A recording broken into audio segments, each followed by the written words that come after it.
ouvinte querida, hoje sai, Débora Alfano, hoje sai. Hoje a gente vai saber qual é a nova taxa de juros básica, nova taxa de juros Selic. O Banco Central se reúne pelo segundo dia e hoje é o dia, é o dia da Juliana Rosa saber, né? Ela não vai saber agora. Ontem a Juliana Rosa entrou no Jornal da Band, tinha entrado aqui, mas aqui eu não perguntei. Lá no Jornal da Band eu perguntei, vem cá, tipo, a Paloma Totti entra e faz aquela aposta, vai dar Corinthians, vai dar São Paulo, né?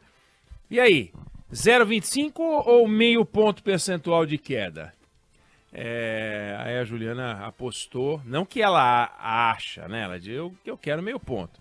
Todo mundo quer meio ponto, quer um ponto e meio, 2 e tal. O fato é que a gente vai saber hoje à noite, vai começar a curva, né, de descida. Esperamos que uma longa curva de descida, ou uma curva de descida íngreme, né, para a gente ter uma nova realidade. É o segundo dia de reunião.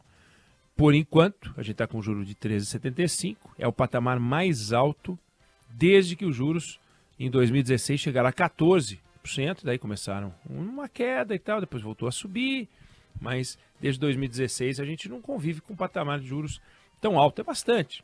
A gente sabe que a taxa Selic tem um objetivo, uma finalidade, que é uma arma contra a infração, contra a inflação, e tem uma relação direta. Subiu a Selic, cai a inflação.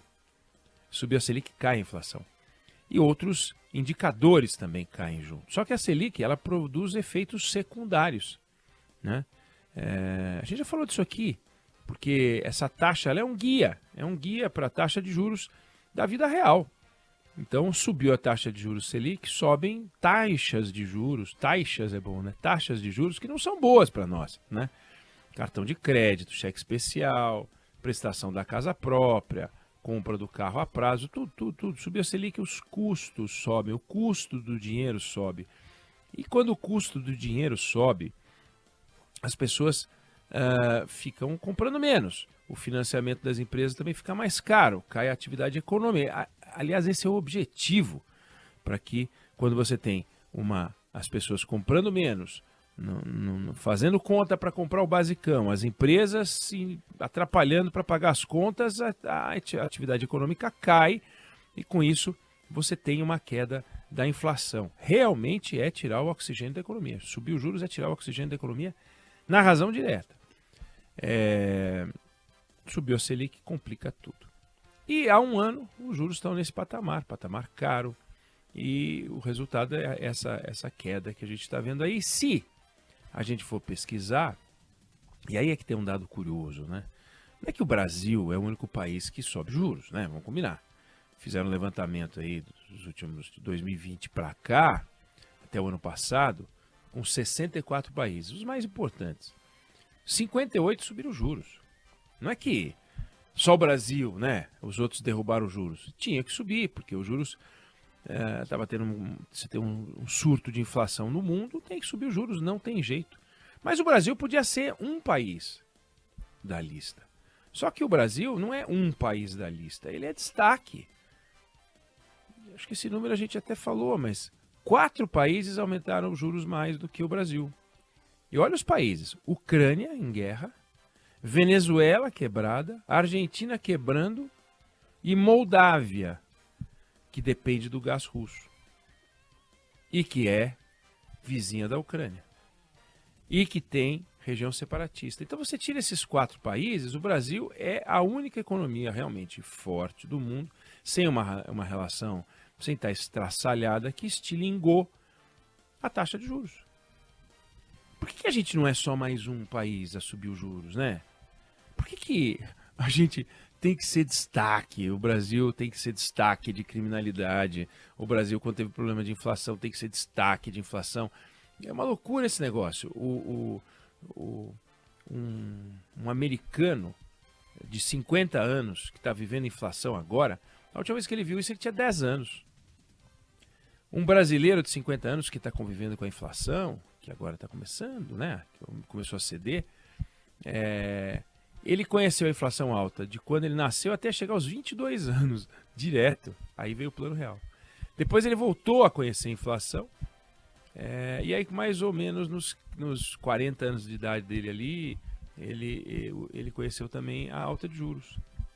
Então, a cultura inflacionária, que é um negócio pesado, existe, ela é forte, então isso atrapalha a queda dos juros. Se diz que para que um país mate a inflação, o pai que não sabe o que é inflação precisa educar um filho que não sabe o que é inflação, e assim você começa a ter lá na frente contratos sem indexação e você passa a ter um país sem indexação. Indexação é um negócio doentio. É um negócio que tem na nossa economia que é uma coisa pavorosa. Você pega, por exemplo, ou indexação ou dinheiro sem liberdade. Pega o orçamento do governo federal, dos governos. No caso do governo federal, o orçamento geral da União, 95% do dinheiro que entra no caixa do Tesouro, no Tesouro, para o governo tocar a vida, 95% carimbados. Destinação definida, estabelecida por lei. País grande, do nosso padrão de tamanho mais sofisticado, metade do dinheiro carimbado. Ou seja, se você tem metade do governo, metade do dinheiro que está destinado, você entrega aquele ali, sem fazer discussão nenhuma, mas da outra metade você faz política fiscal. Você economiza, você investe em produtividade, você começa a organizar a economia. E no Brasil, 95%. Então sobra muito pouco. Como é que a gente vai combater a taxa de juros se a gente não tem espaço para fazer uma política fiscal, se a gente não tem espaço para poder aumentar a produtividade, que aliás é uma ferramenta importante para matar os juros. Para matar os juros, para ajudar a organizar os números da economia nacional. Se você tem produtividade, a inflação cede. E isso é muito interessante. Uma economia mais produtiva, o preço dos produtos ficam contidos. Isso reduz a necessidade de aumento de juros. Só que a gente tem uma sociedade improdutiva.